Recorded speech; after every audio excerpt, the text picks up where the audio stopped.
රුවන්වැලි මහා සෑය අසිරිමත් මහා සෑ වරුණාව විරාජමාන වූ හෙළ රාජාවලියේ අනුරාධපුර රාජධානියේ දුටුගැමුණු මහරජ දවස එතුමන් විසින් නිර්මාණය කළා වූ ද්‍රෝණයක් මුනි ධාතුන් වහන්සේලා තැන්පත් කර ඇති ලක් ලෝවැසි බෞද්ධ බැතිමතුන්ගේ ගෞරව නමස්කාරයට පාත්‍රවන අසිරිමත් ස්ථානයකි රුවන්වැලි මහා සෑරදුන් වහන්සේ. ධම්මං සරණං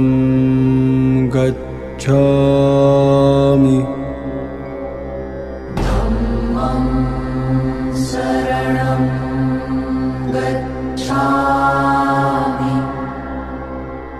සංඝං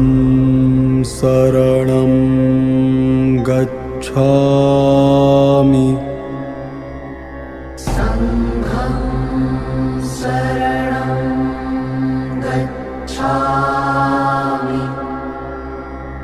බුද්ධං සරණං ගච්ඡාමි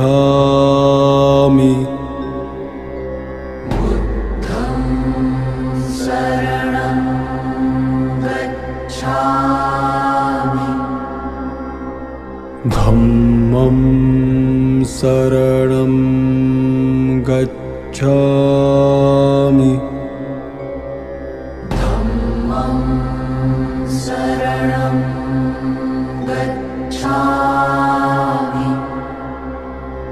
සංඝං සරණං ගච්ඡාමි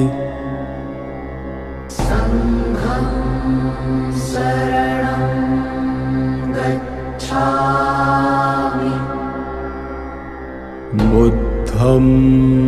සරණං ගච්ඡාමි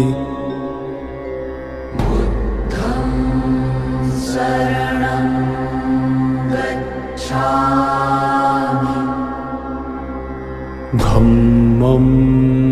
සරණං ගච්ඡාමි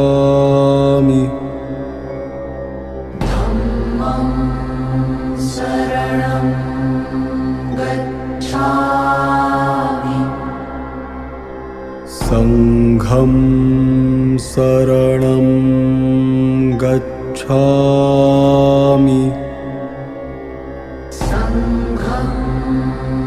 ගච්ඡාමි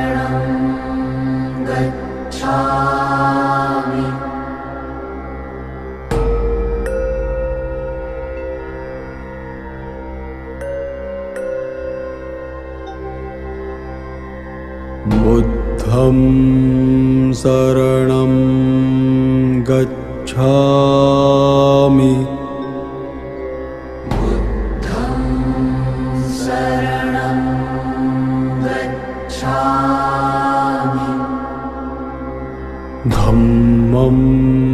සරණං ගච්ඡාමි ධම්මං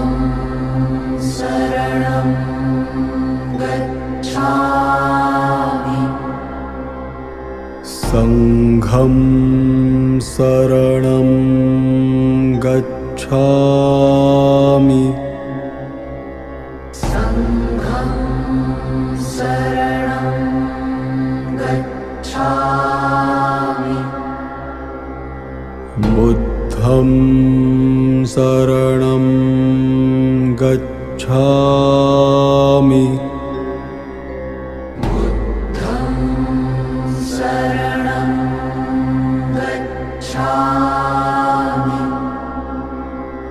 ධම්මං සරණං ගච්ඡාමි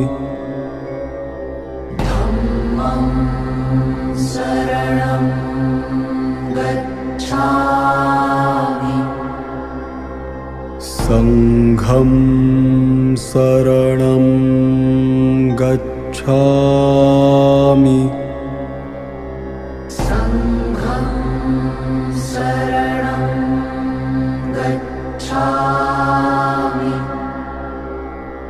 බුද්ධං बुद्धं शरणं गच्छामि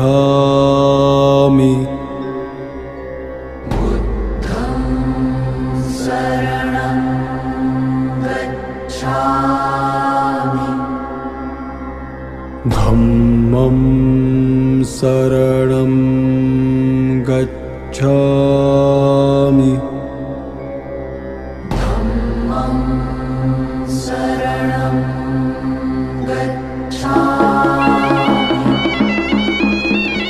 संघं शरणं गच्छामि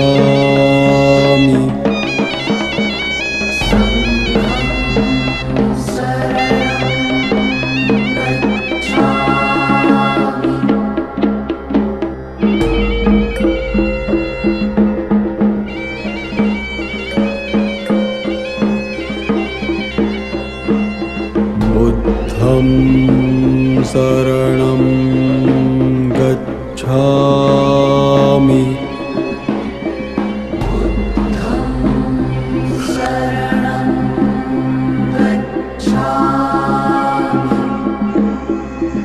धम्मं शरणं गच्छामि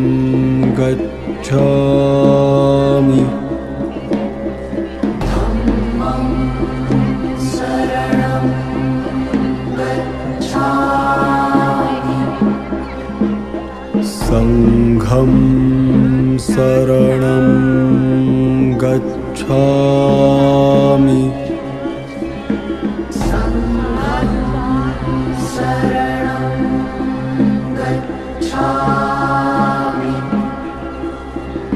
बुद्धं शरणं गच्छामि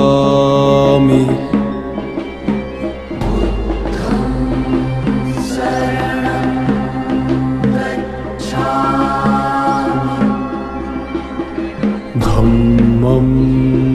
शरणं गच्छामि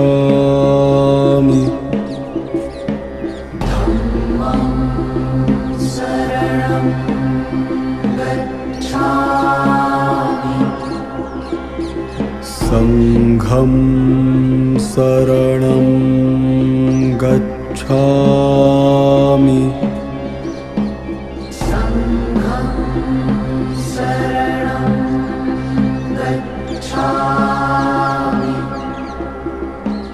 बुद्धं शरणं गच्छामि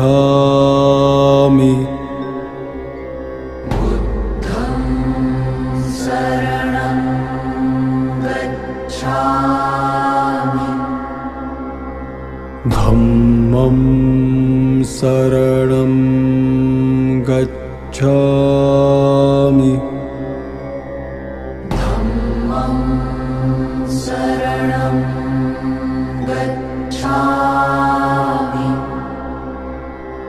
संघं शरणं गच्छामि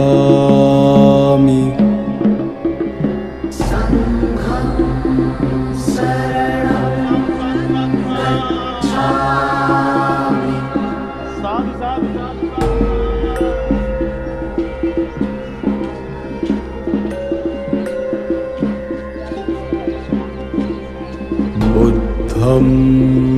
शरणं गच्छामि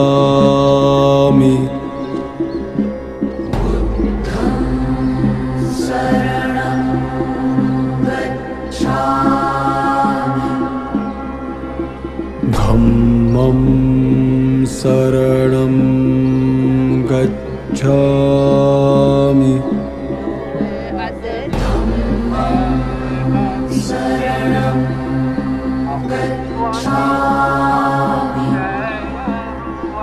संघं शरणं गच्छामि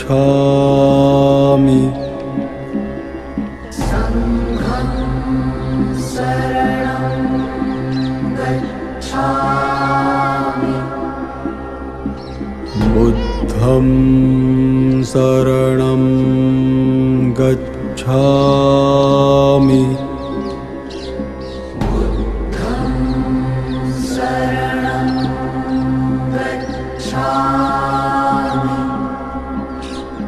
धम्मं शरणं गच्छामि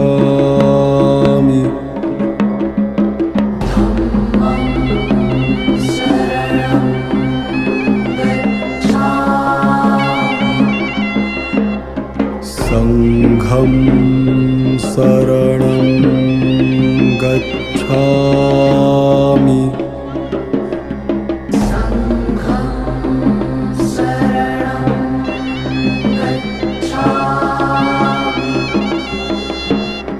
बुद्धं शरणं गच्छामि අනුරාධපුර පූජනීය නගරයේ ශ්‍රී මහා බෝධීන් වහන්සේ සහ බසවක් කුළුම වැවට බැඳිව ක්‍රිස්තුපූර්ව 161ත් ක්‍රිස්තුපූර්ව 137ත් අතර ශ්‍රී ලංකාද්වීපය ඒකත් චත්‍ර කළ තුන් සිංහලය ඒකත් චත්‍ර කළ දුටුගැමුණු මහරජුන් නිර්මාණය කළා වූ මේ මහා ධූපය පූජනීය අටමස්ථාන අතුරින් එකකි. රුවන්වැලි සෑය, රුවන් මැලි සෑය, මහා ධූපය නමින්ද හඳුන්වන මේ මහා සෑරදුන් ඉදිකිරීමේදී බිම සකසන අවස්ථාවේදී මහා වෘක්ෂයක් ඉවත් කිරීමට සිදුවිය. කෙසේ වෙතත් එම වෘක්ෂයේ ස්වර්ණමාලී නමින් දේවතාවියක් විය. එබැවින් එම දේවතාවියගේ නම ස්වර්ණමාලී මහා සෑය ලෙසද මෙය නම් ලැබීය.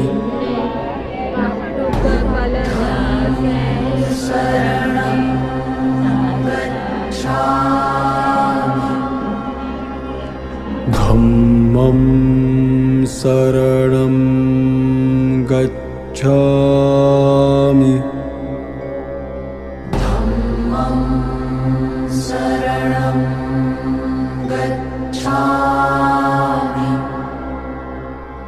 संघं शरणं गच्छामि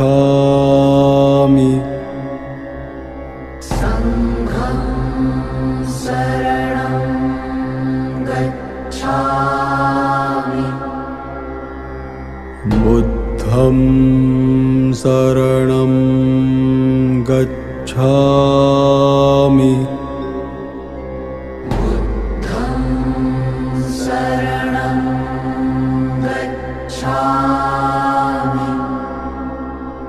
धम्मं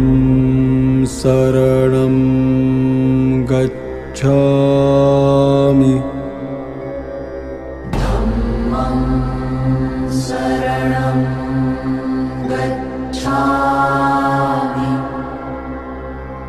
संघं शरणं गच्छामि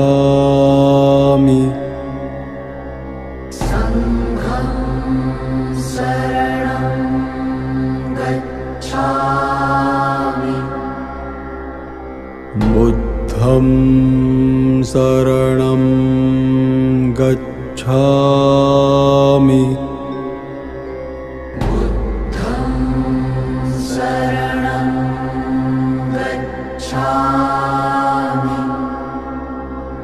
धम्मं शरणं गच्छामि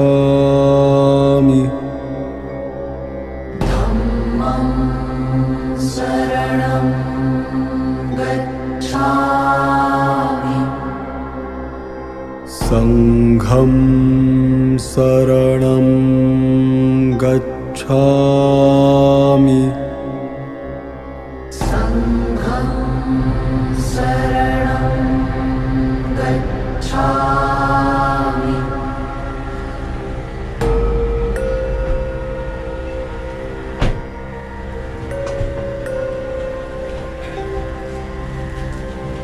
बुद्धं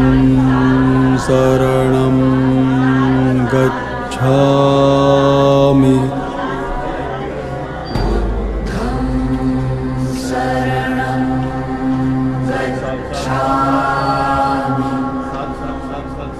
धम्मं शरणं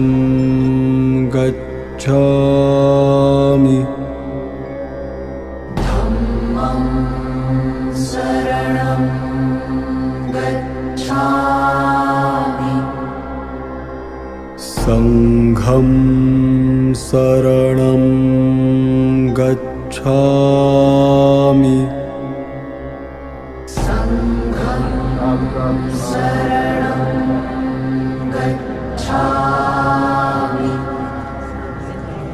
बुद्धं शरणं गच्छामि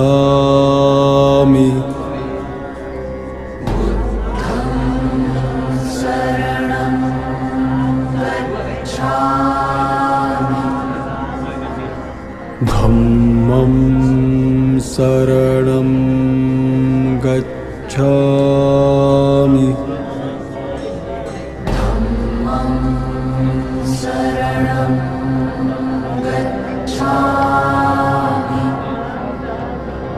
संघं शरणं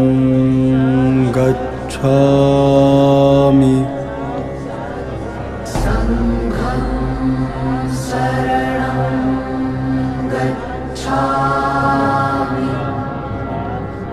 बुद्धं शरणं गच्छामि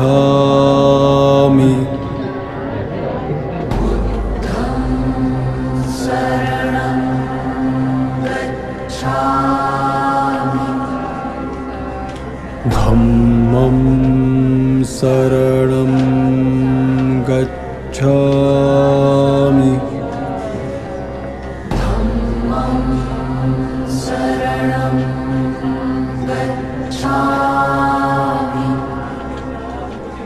संघं शरणं गच्छामि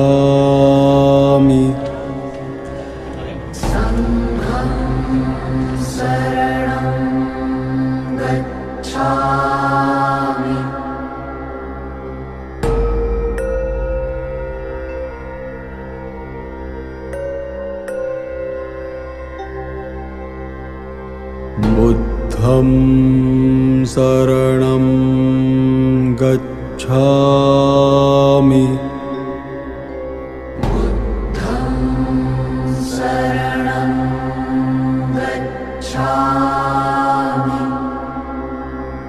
धम्मं शरणं गच्छामि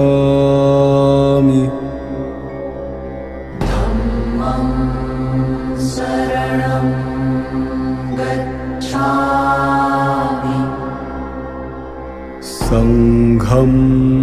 शरणं गच्छामि